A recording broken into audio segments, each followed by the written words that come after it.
HM26007, please introduce yourself. Good day, Sir Madam. I'm Divina Gracia Dizon. I'm 52 years old from Nueva Ecija. I'm single and I'm college graduate and I'm registered midwife. My hobbies are cleaning, cooking, laundry, marketing, and taking care of children. I work as domestic helper for 12 years in Hong Kong and Macau, and I have one finished contract for 10 years in only one employer. I serve three people in the family, two adults and one child. What were your main duties with your previous employer?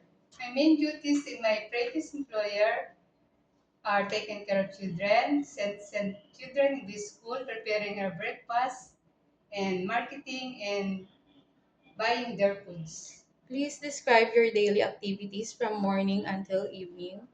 I wake up early in the morning to preparing breakfast, send children in the school, buying food, marketing, cleaning, cooking, and preparing their dinner until evening. Do you know how to cook Chinese food? Yes, ma'am, I can cook Chinese food like steamed fish, steamed pork, sauteed vegetable, and pork and beef, and I can cook any kind of Chinese soup. Can you speak Cantonese? Yes, ma'am, I can speak Cantonese basic like good morning, Josan, let's eat sipana, umkoy, thank you. Like that.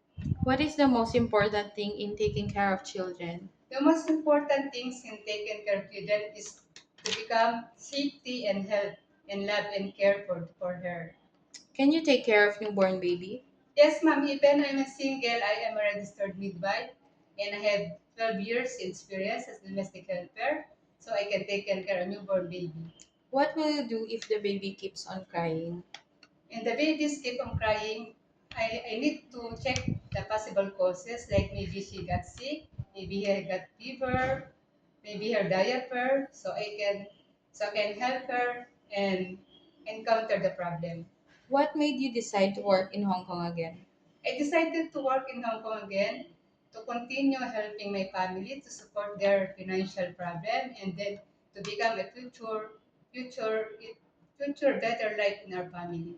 During misunderstanding with you and your employer, what do you do?